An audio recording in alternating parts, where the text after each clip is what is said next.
What's up, YouTube? It's your boy JJK the GOAT man, and JJK season finale came out. We're gonna do the explanation video and all that, or we're gonna watch explanation video, man. If you guys don't know JJK Kaisen, man, if you didn't go watch the season finale, you're missing out, dog. Shit was fire. I ain't gonna lie. Let's just see some aftermath effects. See what we talking about, man. You know, Turtle Quirk is the GOAT. Let's get into it. So, in JJK Kaisen, Season 3 is now complete, and in the final episode, Yuta came face to face with a giant cockroach. For today's video, I'll be doing a breakdown / live reaction to the final episode, but before we get into it, I wanted to explain the full context of the situation so that we all understand why certain things are happening. To start things off, the events of this episode take place in Sendai, which is roughly 200 miles away from all of the things we've been seeing in Tokyo. The reason Yuta is this far away is that back in episode 3, it was decided that he would immediately join the Culling game before the rest of Jujutsu High. However, the one problem with this is that phone signals don't work inside the barrier, and so once you enter the Culling game, you lose contact with the outside world. As a result, Yuta had no idea when his comrades would join the game, and so if he had stayed in Tokyo, there is a chance that he would have killed them by accident. Traveling to Sendai solved that problem, but it just so happens that Sendai is the most dangerous colony in the entire game. Inside this barrier, you had multiple special grade threats, and before we continue, it's probably best that we explain each one. Firstly, Dhruv Lakdawala is by far the oldest player in the Culling game, and based on what we know, he's around 2,000 years old. Around 1800 years ago, Dhruv took part in the very first civil war in Japan, and conquered Japan by himself. I actually spoke about this in more depth in my video about every era of JJK Kaisen, so if you want to know the full story of the Civil War of Wa, then the link is in the description. For everyone else, you might be wondering how he conquered an entire country, and the answer is that his technique gives him an open domain. The way it works is that Dhruv has these two giant Shikigami that kind of orbit around each other, and the space in between those Shikigami, that counts as a domain. To put it another way, if you were to accidentally walk into the space in between the Shikigami, then his sure hit effect would get you. In that situation, Dhruv's technique would slash you, kind of similar to Sukuna, and yeah, these slashes can be fatal. In fact, out of all the Culling game players in the Sendai colony, Dhruv had the most points by far with 91. After him, the next player with the highest points was Ryu Ishigori with 77. One of the interesting things about Ryu is that he's from the exact same era as Kashimo, which was around 400 years ago. The name of that era was the Edo period, and although Ryu had a good life and, it sounds like he had a wife and he had lots of good fights, he felt like something was missing. He felt like there was one amazing fight that he just never got to have. And so the reason he signed up for the Culling game was to find someone who he could just go all out with, and that fight would be his dessert. Also, something else about Ryu that I have to mention is that out of every player in the Culling game... Okay, because I was confused. In the episode, nigga was all freaky about, my dessert, and nigga was tweaking out. He was a weirdo. He has the highest curse energy output. As a quick reminder, curse energy output is the amount of curse energy that you can release in a single attack. And I guess what they're saying is that out of all the players, including Sukuna, Yuta, Kenjaku, and whoever else, Ryu is the best when it comes to this. Following Ryu, we have Takako Uro, who comes from the golden age of sorcery 1,000 years ago. Back then, the biggest political force in Japan was the Fujiwara clan, and in the world of JJK, the Fujiwara clan had an elite squad of sorcerers known as the Sun, Moon, and Star Squad. In her first life, Uro was the captain of that squad, which I think says a lot about her because, the Golden Age was the strongest age of sorcerers, so to be hired by the strongest clan, and then to be given the position of captain in one of their strongest teams, it means that you are... Nah, she's bending reality, nigga. She's OP. She literally picked up the ground and did this with it.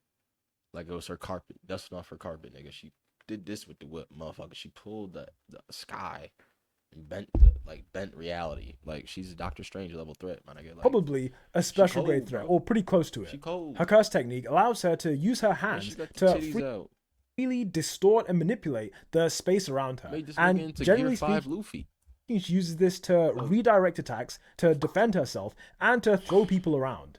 Lastly, the final person we need to talk about is Kuro Urushi, who is an intelligent cursed spirit made from humanity's... This nigga need to die.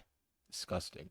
...fear of cockroaches. As you'd expect, Kuro Urushi has multiple cockroach-based abilities, including the power to control real cockroaches, and also the ability to self-reproduce. The name of this self-reproduction is parthenogenesis, and according to Google, female cockroaches can do this to basically produce offspring without needing to mate with anyone. Disgusting, nigga. For Kura Urushi, what this means is that this cursed spirit can produce a child. I would say the closest thing we've heard to this is Chozo's mother, who had a child with the cursed spirit, but besides that, cursed spirits don't usually reproduce. As a side note, Kenjaku is actually the one who had control of this curse, but when the culling game began, he set it free and allowed it to take part in the culling game. Then, after 12 days of fighting, these four were locked in a standoff since nobody here wanted to make the first move against the others. Considering that they're all incredibly powerful, it makes sense that there would be a standoff since nobody here wanted to, provoke the other one to launch an attack. During this time, Kura Urushi went into hibernation, so she just stopped fighting completely, while Uro and Ryu were on the sidelines watching Drew's Shikigami. Eventually though, on the 12th of November at 11:28 AM, the standoff was broken by Yuta, who just interrupted and killed Drew by slicing through him. You might be wondering though, why did Yuta target him and not the others? And I would say there's two answers to this. The first is that Drew's technique targets anyone who walks into his domain, so the targets can be sorcerers and civilians. From a civilian point of view, players like Drew are the most dangerous because they don't care where they get the points from. The second reason is that Drew had been using this stadium as his base, and Yuta thought that if Drew was out the way, then the stadium could be used by these civilians. As a quick reminder, back in episode 7, we saw that everyone in Sendai was given the chance to leave, but for whatever reason, not everyone said yes. I'm guessing that some people just thought it was a dream and they didn't know what to say, and probably when it comes to the parents, I would imagine that they wouldn't want to say yes and go outside the barrier because they don't know what their kids are going to say.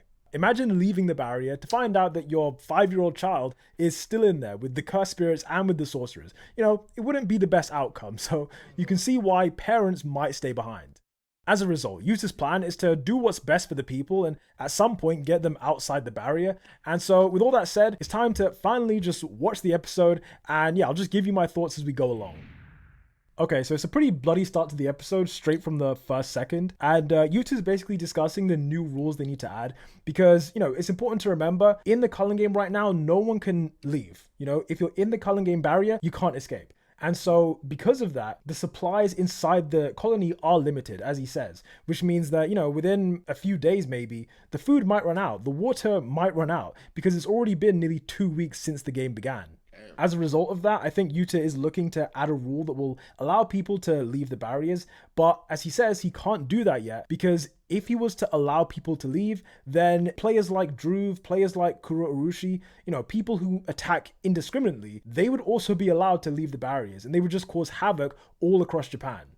On top of that, he also has to think about the other colonies as well, because, he's in Sendai, but for all he knows, every colony has players like Drew. Like I said before, adding a rule that would allow them to leave, it could cause chaos across the entire country, so he just can't do it right now. The main priority for him, I think, is to add a rule that will allow contact and communication between the different colonies. If he's allowed to communicate with the other colonies, then, he can call Yuji, he can call Hikari and just see what's going on. And if the situation allows for it, then he can add a rule allowing people to escape. He also mentions that there are 2 additional rules that he wants to add, and one of those is the transferring of points. The transferring of points is a rule that will basically save Sumiki's life because the culling game kills players if their score stays the same for 19 days. And so allowing the transfer of points will basically save the lives of anyone who doesn't want to kill. It sounds complicated, but in other words, transferring points will allow Sumiki and a bunch of other people to live. That's the main thing. And this episode is taking place before Yuji's fight with Higuruma. Because if you remember, at the end of that fight, Higuruma adds the rule that allows the transfer of points. And that fight actually takes place on the same day as this, but in this specific moment, it hasn't happened yet. And so for that reason, Yuta himself is thinking, he wants to add 4 new rules, 400 points that he needs, which means he's going to have to kill a lot of people following this moment. Okay, so following Drew's death, we see his Shikigami disappearing, and then we see Yuta with a group of civilians. I guess he's like Jesus to them. He must have found them one by one in the city, and he's now gradually bringing them towards the stadium. I say gradually, I mean they're now running towards the stadium because of all the cockroaches. Yuta notes that these cockroaches are real. They're not just like Shikigami or something. They are real life cockroaches, and there's an entire swarm of them just heading towards the civilians.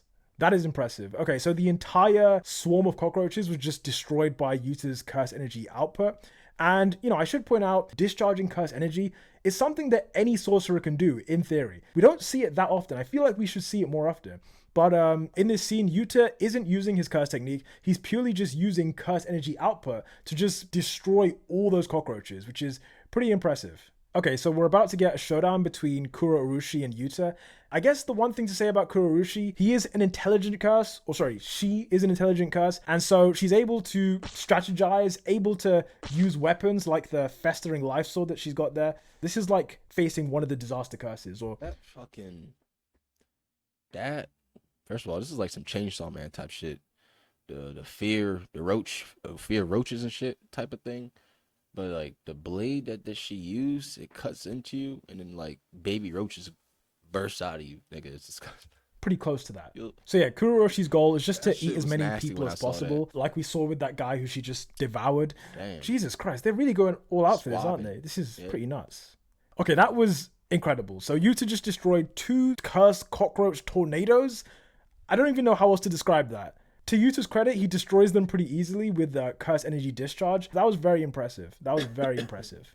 Okay, so I feel like I need to explain what happened there. So beforehand, we were looking at real cockroaches, but after Yuta destroyed them, we see there's 2 Shikigami. And by slicing them, it kind of releases this, I don't want to call it acid because I honestly don't know what it is, but the main point is that this liquid, this green liquid, it blinds Yuta for a split second. And that's what gives Kuro Urushi the opening. Although this moment happens really quickly, basically what happens is the festering life sword shoots out these eggs, right? So inside the sword are a bunch of cockroach eggs, and by shooting those off into Yuta's wound, they grow really quickly and they just explode out of him. So I don't know how else to say it. They've grown inside him, and if Yuta didn't have reverse curse technique, then he might have died in this moment. Instead, he's able to kill Kuro Urushi by kissing her.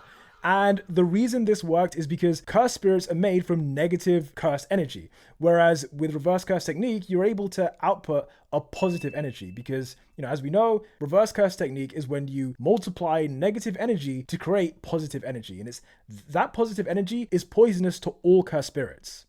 Immediately after this, Uro shows up. Niggas still is hating on Yuta. Yuta just kissed this nasty ass roach. Literally threw up positive energy into this bitches and blew her up. Nigga, come on now. And as we can see, she's kind of like enlarging the space around her, I guess is the best way to describe it. Kind of comparable to Limitless in a way. And by doing this, she flings Yuta back into this building and immediately follows it up by punching him. Now, for this one split second, Yuta's arm kind of looks like Luffy from One Piece. And the only reason this happened is because he tried to punch her and she's manipulating that space so that his attack doesn't land. And by manipulating the space that his arm is in, that's what causes it to get stretched out. But Yuta doesn't actually, he won't take damage from this. It's just an interesting... She's bending space in reality, my nigga. Like, what? Interesting way for her to avoid his attack. That's pretty much it. She then punches him into a museum, it looks like. And he's just trying to basically figure out what her technique does because he's not feeling any pain at the moment. Wait, for 1 second. Let me just rewind that. So in this scene where we see Yuta, in the background, this picture of that guy, I promise you, I've seen this picture. I don't know, it might be, maybe Michizane Sugawara. I'm promising you, the picture in the background there, I'm going to Google this afterwards, but that picture in the background, that is of someone who is relevant to Jujutsu Kaisen. It's either Michizane Sugawara or it's a member of the Fujiwara clan. Easter eggs too. I didn't even realize. But I have definitely seen that picture before, so I'm going to be looking that up right after this video. Okay. Anyway, we should probably discuss what they're actually talking about. So Yuta's wondering why someone like Uro would actively seek a fight and try to, fight him. Because if she wants to survive the culling game, she can easily kill one person every 19 days and survive. So he's basically wondering, why are you going out of your way to start a fight with me? And Uro basically replies by saying this is her chance at a second life. So to fully realize that second life and to, make the most of it, she needs to get as many points as possible so that she's prepared for whatever Kenjaku is going to do. The reason Yuta has a problem with this is that Uro has come from the past and is now killing people in the present. So he's basically saying, like, how can you be so desperate for a second chance at life that you are coming into the future and killing people who you don't know? Like, how could you be that desperate? This is why she gets triggered, because from her point of view, She was treated very unfairly in her first life, right? Very unfairly. So this is a chance at redemption. Whereas from Yuta's point of view, he's not really empathizing with her. And so, yeah, that is what sets her off. And that's why she strangles him and just, blasts him outside the museum. Anyway, as these two were flying through the sky, they get hit with just the full force of Granite Blast, which is Ryu's special move. And basically, all it is a blast of concentrated curse energy that comes directly from his hair. Yeah, as you can see, it caused a bit of damage to the street. I say quite a bit of damage, but Uro and Yuta were fine, mostly because of their curse energy reinforcement. From Yuta's perspective, though, he wasn't thinking about himself. He's thinking about the civilians who were in the stadium, because if a blast of that exact level was to hit the stadium, then definitely people would die. It might not be everyone because Rika is there protecting them, but it would be a lot of people. And so Yuta's main goal after getting hit was to just take out Ryu. This is why we see him running towards Ryu like this, and these acrobatics are insane, by the way. If I had to just eyeball it, that was like 10 different granite blasts all at once. And so I guess that shows you the difference between Ryu and other players, right? Because a normal player like Yuta, for example, they're able to output curse energy. But the thing about Ryu's technique is that he can release multiple blasts at the same time. And those blasts are kind of like heat-seeking missiles. They can change direction and kind of curve around and try and find the target. Doesn't mean they'll land necessarily, because as we can see, Yuta dodged quite a few of them, but Ryu's discharge of curse energy, it is stronger than most people. It has more blasts than most people. Most people can't do this many separate blasts at once. And it also is able to follow the target to an extent. So it has, 3 big advantages over other sorcerers. After avoiding all those blasts, Yuta basically tells him to stop destroying everything. Stop shooting your blasts everywhere, because if he's reckless, then he might hurt the civilians who were in the stadium. Even though Yuta has called himself weak, this is still pretty incredible. I know he's being reinforced by curse energy, so it's not completely his own physical strength, but I don't care. Yuta is very good at hand-to-hand combat. He's only been training for like the last year. Now he's doing this, right? All these backflips. 1 year of progress, 1 year of Jujutsu High. You know what? I bet it was Miguel. I bet Miguel taught him all this. Ooh, okay, so this is completely anime original right here. Yuta slicing through Ryu's curse energy blast with this pole. Oh, damn.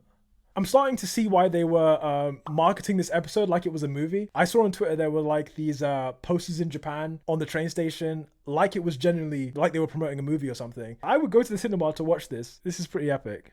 Okay, so we are getting a scene of Yuta's hand burning up as he uses his fist to block Ryu's curse energy blast from the source. And then he gets pushed back straight into Uro. So Yuta's getting thrown around at the moment, to be honest. Oh my god, okay.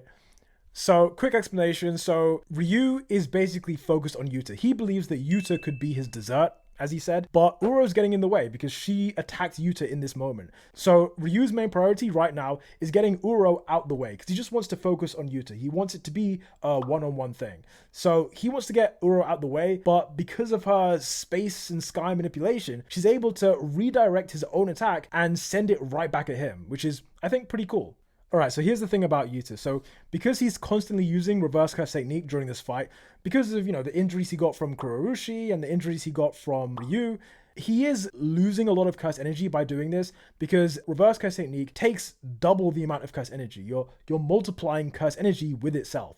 And so because of all of that, in this scene, he is now running pretty low. And so Ryu was thinking that, oh, okay, this guy's losing his curse energy. Clearly, my big fight that I've been waiting for all these years, it's not this guy. If he's already bottoming out, if he's already losing this much curse energy, how could it be him, right? It makes sense why he would think that.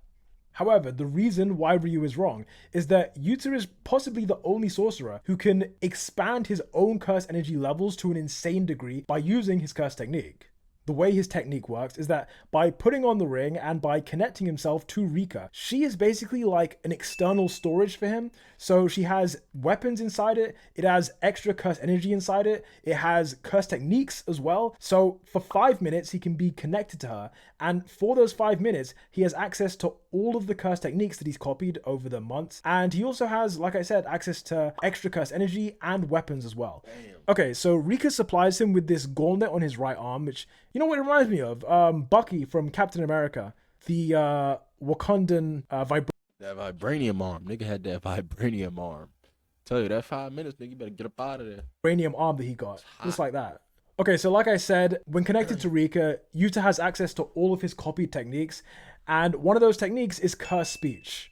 The way he copies techniques is basically by Rika has to basically eat someone's body part, all right? And so when Rika eats someone's body part, doing that is what gives her access to the curse technique of that person. And, obviously it gives Yuta access as well. You might remember that back in the JJK movie, Yuta used this technique once before with the cursed speech megaphone, but this is a bit different. This is him actually having the symbol on his actual mouth, which implies that he's copied it directly from Inumaki himself.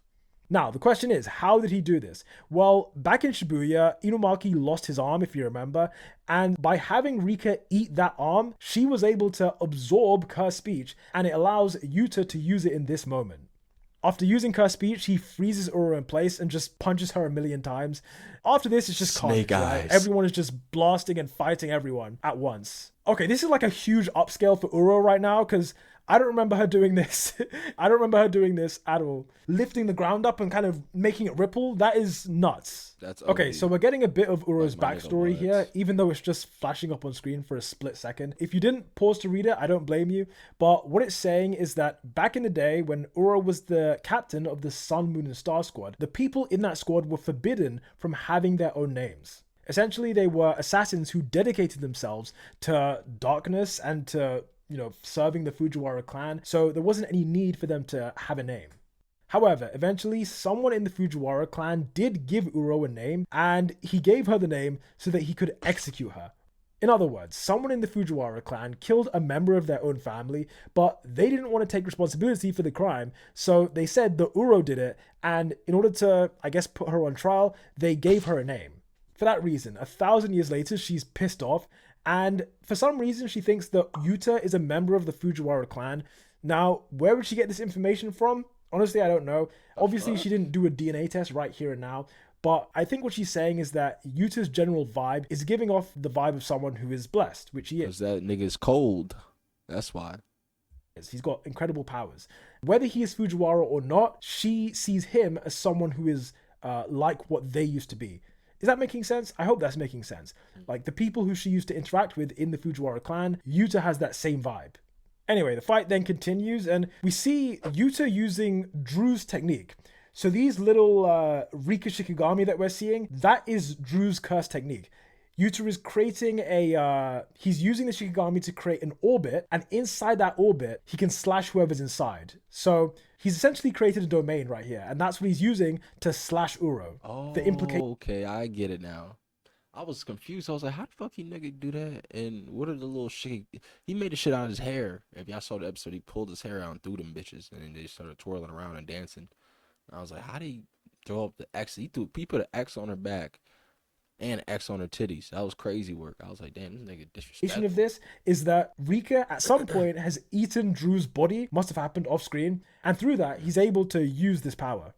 Okay, cool. So this is the most famous scene of this entire fight. Even if you're an anime only, you've probably seen this image before of them doing the three-way domain clash. Mm-hmm. Behind Ryu, you can see the three domains overlapping on each other. And this is the first and the only time we're going to see this. But the interesting thing about it is that in the past, we've seen two domains overlapping, right? When Jogo and Gojo were fighting in season 1, those were two domains that overlapped. Jogo opened his first, and then over that, Gojo opened his. But three domains overlapping, each domain having different conditions and potentially being different sizes from each other and having different levels of refinement. I would have loved to see how this would have turned out if they had been left alone. But the truth is we don't know how it would have turned out. Because as they're doing the three-way domain, Kurourushi just busts in. Now, the thing about Kurourushi is that the original Kurourushi was killed by Yuta. Man, nigga, roaches suck. Roaches just come in out of nowhere, uninvited, just getting into everybody's space, just ruining everything. Like a common example, great writing. Can't be mad at it. This is what roaches do. Now, the thing about Kurourushi is that the original Kurourushi was killed by Yuta, but like we mentioned before, it had that special ability to self-reproduce. And so this Kurourushi that we're seeing here, this is the offspring of the first Kurourushi. And the reason it's so powerful is that when the original Kurourushi was killed in this moment, the fear that people have of cockroaches was all transferred to the child. So it's kind of like an endless cycle, really. Kurorushis can keep reproducing, and then when they die, the cursed energy will be transferred to the child, and it can just keep going on and on and on. That is how this child is here, and as we can see, it puts its hand into the barrier, and by doing that, it contributes to the barrier just breaking. Okay, so in this scene, Yuta really sets Uro up badly. After you open a domain, your curse technique doesn't work. Usually, for most people, after opening a domain, their curse technique is just, malfunctions a little bit. So yeah, Yuta he just set her up. He kicked her right into the path of Kurorushi when he knew that she couldn't properly use her curse technique. So she gets screwed and she loses her arm, and Rika eats the arm straight away, giving Yuta access to Uro's curse technique. As we can see, Ryu then blasts her away, so she's been doubly screwed over. Damn. And Yuta then deals with the Kurorushi. So at this point, the last two fighters are Ryu and Yuta. That is it.